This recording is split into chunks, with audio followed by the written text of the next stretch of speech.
একজন মহিলা সাহাবী, নাম তার উম্মে সুলাইম। নাম কি? দেখেন স্বামীর প্রতি ভালোবাসা কেমন। বিশ্বনবী সাল্লাল্লাহু আলাইহি ওয়াসাল্লামের সাহাবী উম্মে সুলাইম স্বামীকে এই পরিমাণ ভালোবাসে, আমলে সলিয়াতে পরিমাণ করে। স্বামী যখন বাড়িতে আসে, স্বামীর সুন্দর করে স্বামীর মনোরঞ্জনের জন্য সমস্ত কিছু সে রেডি করে দেয়। স্বামী সফরে চলে গেছে কয়েকদিনের জন্য, সফর শেষ করে যখন বাড়িতে চলে আসবে সুন্দর করে নিজেকে সাজিয়ে রাখে, সুন্দর করে স্বামীর যা লাগবে সুন্দর করে রেডি করে দেবে। এর মধ্যে হঠাৎ করে সন্তানটা মারা গেছে, একটা মাত্র ছেলে সন্তান। সন্তানটা দুনিয়া থেকে বিদায় হয়ে গেছে। এই উম্মে সুলাইমের সন্তান যখন দুনিয়া থেকে বিদায় হয়ে গেছে, ওই দিন তার স্বামী আসার কথা। এই স্বামী আসবে বলে ওই সন্তানের জন্য কিছুক্ষণ ক্রন্দন করে সন্তানটাকে পাশের রুমের মাঝে সুন্দর করে ঢেকে রেখে দিয়েছে, যাতে করে কয়েকদিন পরে সন্তানকে কয়েকদিন পরে স্বামী যখন বাসায় আসবে, স্বামী আসার পরে আমার স্বামী যেন কষ্ট না পায়। কয়েকদিন থেকে ঠিক মতো হয়তো স্বামী খাওয়া দাওয়া করতে পারে নাই, স্বামীর মনের ভিতরে অনেক যন্ত্রণা। স্বামী এত ব্যবসা করতে গেছে, কাজ করতে গেছে, অনেক কষ্ট রয়ে গেছে। এই জন্য স্বামী যেন কষ্ট না পায়, উম্মে সুলাইম বাড়িতে আসার পরে কিচ্ছু বলে নাই, সুন্দর করে সন্তানটাকে পাশের রুমে চাদর দিয়ে ঢেকে রেখে দিয়েছে। আর নিজে সুন্দর করে সেজে গুজে রেডি হয়ে আছে, যাতে করে স্ত্রী হয়ে স্বামীর মনোরঞ্জন করতে পারে। বলেন সুবহানাল্লাহ। স্বামী যখন চলে আসছে, ওই স্বামীকে সুন্দর করে যা খাওয়ার সুন্দর করে খাওয়াইছে। সুন্দর করে খাবার দাবার শেষ করার পরে স্বামী এবং স্ত্রী কয়েকদিন যখন থাকলো না, এই সময় কয়েকদিন পরে স্ত্রীকে পেয়ে স্বামী তার সঙ্গে মিলন ঘটিয়ে দিয়েছে। স্বামী স্ত্রীর দাম্পত্য জীবন মিলন হয়েছে। এরপরে সুন্দর করে পবিত্র হওয়ার পরে স্বামী জিজ্ঞেস করতেছে, আমার সন্তানটা কোথায়? কয়েকদিন হলে তো দেখি না। আমার কলিজার টুকরা সন্তান কোথায়? বলে, তোমার কলিজার টুকরা সন্তান আগের চাইতে অনেক ভালো আছে, পাশের রুমে আছে, কাঁথা দিয়ে ঢেকে রাখা আছে। স্ত্রী যখন সে কথাগুলো বলেছে, স্বামীর সঙ্গে এই সন্তান দেখার আগে তার সঙ্গে দাম্পত্য জীবনে মিলন হয়েছে। মিলন হওয়ার পরে এই স্বামী যখন সন্তানের কাছে চলে গিয়েছে, সন্তানের পাশের রুমে যখন গিয়েছে, যে দেখার পরে দেখে ওই সন্তান আর দুনিয়াতে বেঁচে নাই, সন্তানটা দুনিয়া থেকে আল্লাহর মেহমান হয়ে গেছে। কলিজার টুকরা সন্তানের দুনিয়া থেকে বিদায় হয়ে আল্লাহর মেহমান যখন হয়ে গেছে, এই সময় স্ত্রীকে বলছে, স্ত্রী রে, তুমি এটা একটা কাজ করলে, আজকে আমার সন্তান মারা গেছে, ওই দিন আমাকে না জানায় তুমি আমার সঙ্গে মিলন ঘটিয়ে দিয়েছো, এইটা সবচেয়ে খারাপ কাজ হয়েছে। এই কথা বলার সঙ্গে সঙ্গে বলে, প্রাণের স্বামী রে, ওগো স্বামী, আমি তো আপনার সঙ্গে ভালো আচরণ করেছি, আপনার অন্তরে যেন কষ্ট না থাকে। আপনি কয়েকদিন পরে বাড়িতে এসেছেন, আপনার মনোরঞ্জন করার জন্য গোপন রেখেছিলাম, একমাত্র কেবলমাত্র আপনাকে সন্তুষ্ট করার জন্য। কারণ আল্লাহ নবী বলেছেন, স্বামীর আনুগত্য, খেদমত, স্বামীর সন্তুষ্টিতে আল্লাহর সন্তুষ্ট হয়ে যাবে। যেই মহিলা স্বামীকে সন্তুষ্ট করতে পারবে, সেই মহিলার জন্য জান্নাত হবে। বলেন সুবহানাল্লাহ। আল্লাহ নবী বলেছেন, মহিলাদের নামাজ পড়তে হবে, রোজা করতে হবে, স্বামীর আনুগত্য করতে হবে, স্বামীকে সন্তুষ্ট রাখতে হবে, পর্দা করতে হবে। আমি তো সেই কাজটাই করেছি। উম্মে সুলাইমের এই কাহিনীটা রাসূলের কাছে যখন চলে গেছে, রাসূল বলছে, রাসূলুল্লাহি, আমার স্ত্রী এমন একটা খারাপ কাজ করে ফেলেছে, আমার সন্তান মারা গেছে, আর পাশের রুমের সন্তান, মৃত সন্তানকে রেখে দিয়া আমার স্ত্রী আমার সঙ্গে দাম্পত্য জীবনে মিলন ঘটিয়েছে, এটা কেমন একটা ব্যাপার হয়েছে। রাসূল বলছে, সাবিরে, ওরে সাহাবী, তোমার স্ত্রী গত রাত্রিতে যেই আমলটা করেছে, যেই ভালো কাজটা করেছে, এই মুহূর্তে জিবরাইল আমিন আমার কাছে ওহী নাজিল করে জানিয়ে দিয়েছে, তোমার স্ত্রীর উপরে আল্লাহ রব্বুল আলামিন সন্তুষ্ট হয়ে গেছে। বলেন সুবহানাল্লাহ।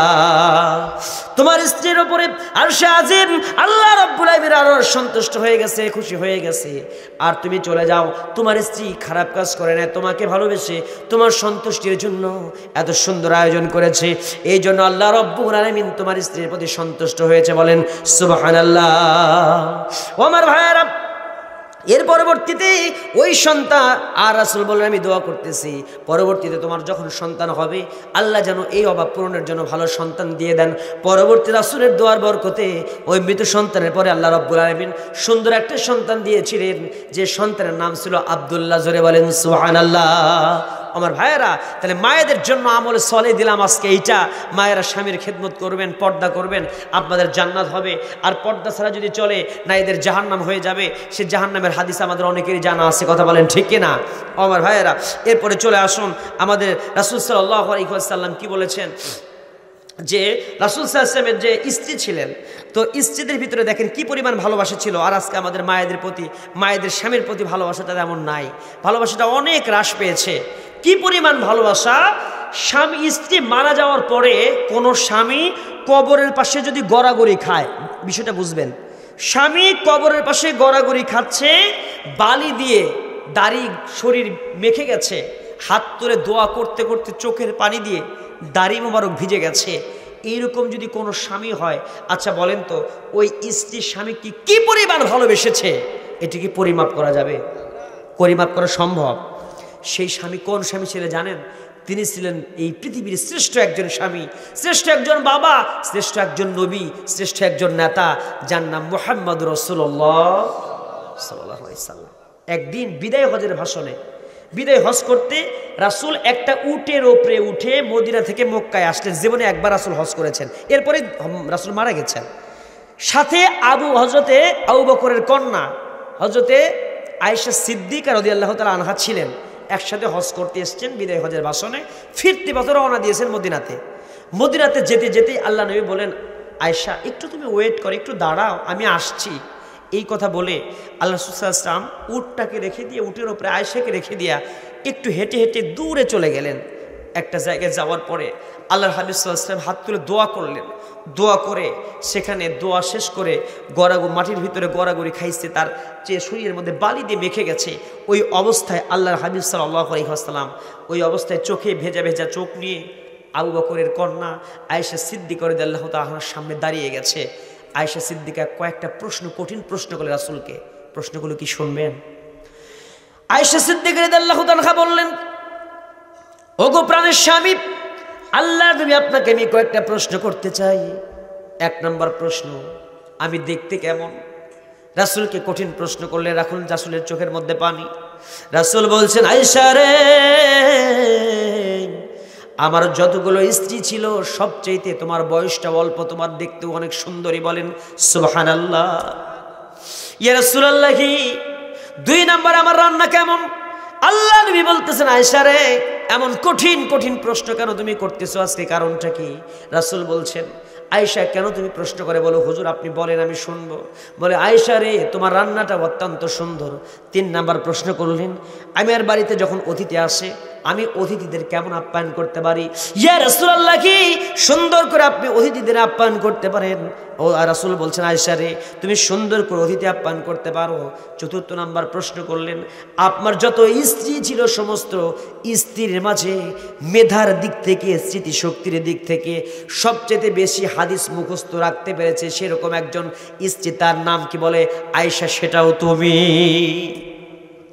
এই কথা বলার সঙ্গে সঙ্গে হযরত আয়েশা সিদ্দিকা রাদিয়াল্লাহু তাআলা বলেন, ইয়া রাসূলুল্লাহ, কি আপনি নিজে বলেছেন আমার চেহারা সুন্দর, আমার বয়সটা অল্প, আপনি বললেন আমার রান্নাটাও ভালো, আপনি বলেছেন আমার আপ্যায়নটাও সুন্দর, পঞ্চম নম্বরে আপনি বললেন সবচেয়ে মেধার দিক থেকে স্মৃতিশক্তি এত প্রখর, আমি অনেকগুলো হাদিস মাথার মধ্যে রেখে দিয়েছি।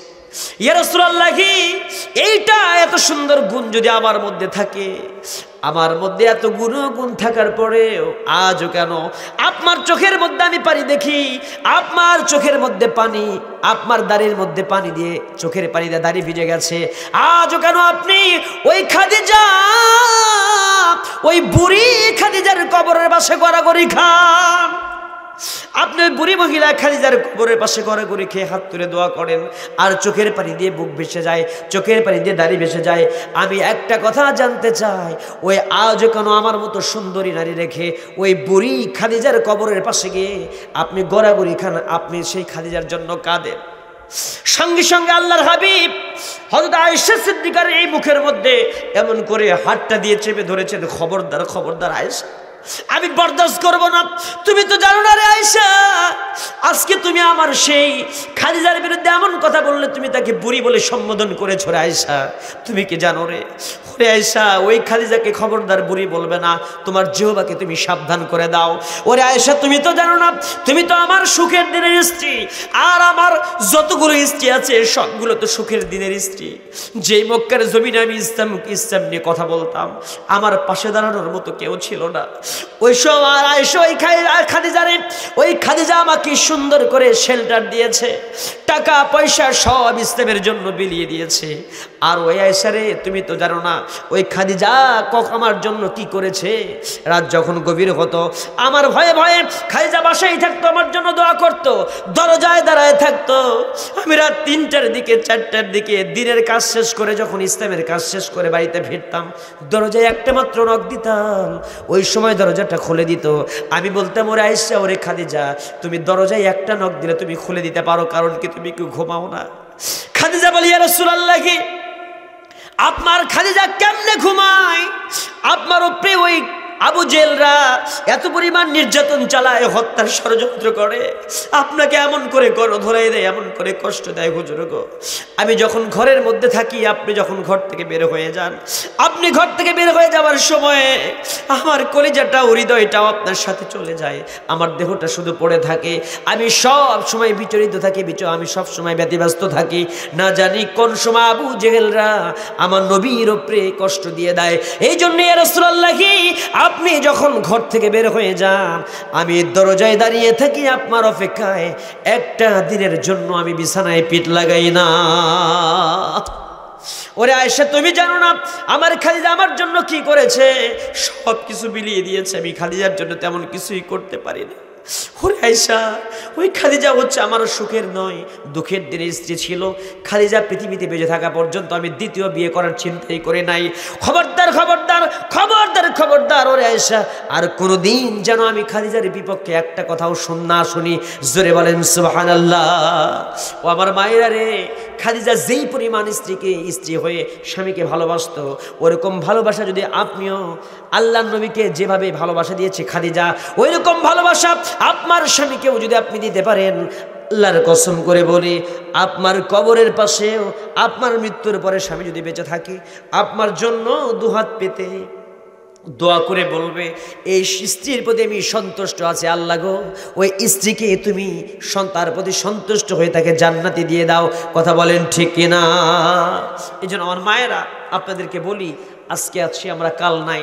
আমাদের কখন চলে যেতে হয়, মৃত্যু আমাদের সব সময় কড়া নাড়ছে, কখন দুনিয়া থেকে চলে যাব আমরা কেউ জানি না। কথা বলেন ঠিক কিনা? কারণ এই দুনিয়া ছেড়ে চলে যাব একদিন, এই দুনিয়া ছেড়ে চলে যাব একদিন, মায়ারি বাঁধন ভেঙে যাবে একদিন, আসব না আমি আর এ ভুবনে কোনো দিন, এ দুনিয়া ছেড়ে চলে যাব একদিন। কথা বলেন ঠিক কিনা?